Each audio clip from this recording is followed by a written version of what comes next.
یہ یہاں کی جو ہے آبادی، ہر چیز کو دیکھ کر ہمیں تھوڑی سی بھی اس پہ حسد نہیں ہوتی ہے، ہمیں تھوڑا سا بھی رشک نہیں آتا ہے.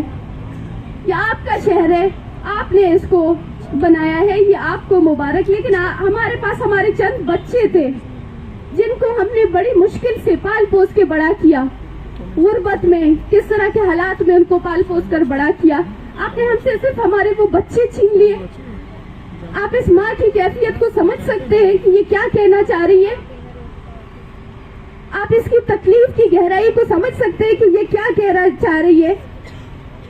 شیخ بالاج کی والدہ کہتی ہیں کہ میں نے آج تک اس ریاست سے کچھ نہیں لیا، کہیں سے کوئی فنڈ نہیں لیا. میں نے اپنے بچوں کو غربت میں پالا ہے، میں نے بلوچی کشیدہ کاری کر کے اپنے بچوں کو پڑھایا ہے، ان کو لکھایا ہے، ان کو بڑا کیا ہے. کس بنیاد پہ اس ریاست نے میرے بچوں کو مار دیا؟ کون سے احسانات تھے اس ریاست پہ کہ اس نے اتنی بے دردی سے میرے بچوں کو قتل کیا؟ یہ فرق اور درد جو آپ پیدا کر رہے ہیں، یہ ریاست خود پیدا کر رہی ہے. ہمارے جو ایک لیفٹسٹ ہے وہ جو کہتے ہیں کہ پاکستان میں جو علیحدگی پسند ہے وہ وہی لوگ ہیں جو جی ایچ کیو میں بیٹھتے ہیں، وہ جو کینٹس میں بیٹھتے ہیں. ان کے تعلیمی ادارے الگ ہیں، ان کے رہائش کی جگہ، ان کی اسکیمیں الگ ہیں. وہ ہمارے ساتھ رہنا نہیں چاہتے. علیحدہ پسند تو وہ ہیں. اگر حقیقت میں دیکھا جائے تو بلوچستان کو اس ریاست نے خود علیحدہ کیا ہے. بلوچستان کے لوگوں کو آپ خود پنجاب میں انٹر ہونے نہیں دے رہے ہیں. آپ یہ لائن خود ڈرا کر رہے ہیں کہ بلوچستان کے لوگوں کے لیے پنجاب میں کوئی جگہ نہیں ہے.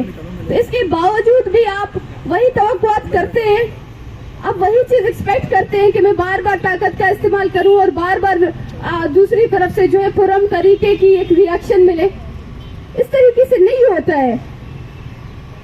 ہمیں کہا جاتا ہے کہ آپ لوگ کے لہجے سخت ہیں، ہمیں کہا جاتا ہے، سوشل میڈیا پہ تنقید ہوتی ہے کہ یہ جو آپ جینوسائیڈ کا، یہ جو آپ کالونی کا لفظ استعمال کرتے ہیں، یہ بہت بڑے الفاظ ہیں.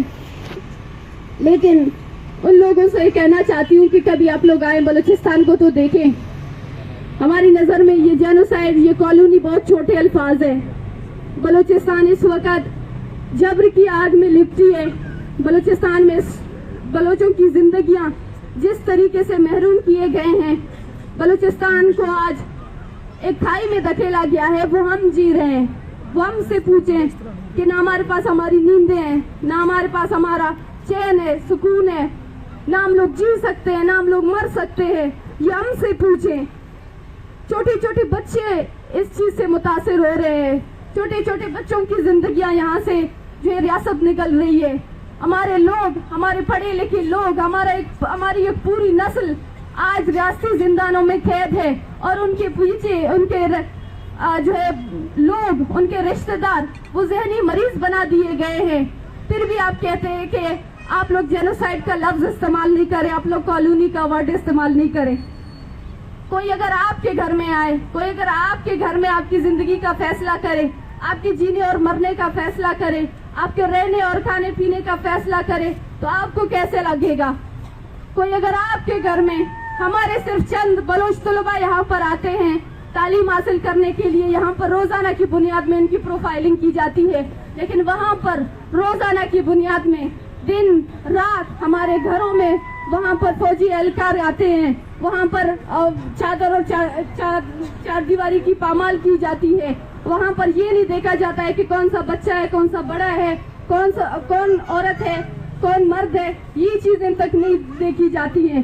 لوگوں کی عزتیں محفوظ نہیں ہیں، چھوٹے چھوٹے بچے تک محفوظ نہیں ہیں وہاں پر. وہاں ایسے علاقے بھی ہیں جہاں پر آپ جاتے ہیں اور رات کے 6 بجے کے بعد اگر آپ مر بھی جائیں، کوئی بھی ایمرجنسی ہو، آپ اپنے گھر سے باہر نہیں نکل سکتے. کیا اس کو کالونی نہیں کہتے ہیں؟ جہاں پر آپ سے آپ کی جینے کا حق، آپ کے رہنے کا حق، وہ تمام آپ کے بنیادی حق، وہ تمام بنیادی سہولتیں آپ سے چھین لی جاتی ہے. اور پھر کہتے ہیں کہ بلوچستان میں کوئی مسئلے نہیں ہے. اور یہی وجہ ہے کہ جب ہم یہاں پر آ رہے تھے، پنجاب میں جب ہم آ رہے تھے، اسلام آباد میں ہم جب آ رہے تھے تو راستہ روکا گیا.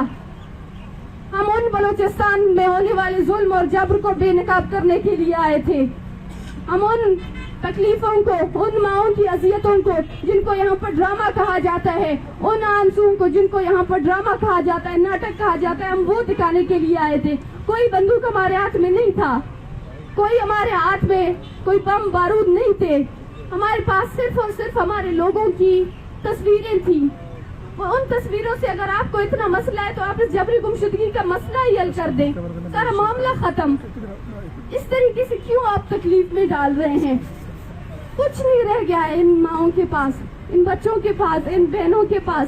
ایک آخری امید لے کے ایک دفعہ پھر یہاں پر آئے ہیں، ایک آخری امید لے کے۔ خدا را ان کو مایوس نہ کریں، خدا را ان کو واپس مایوس ہو کر نہ بھیجیں۔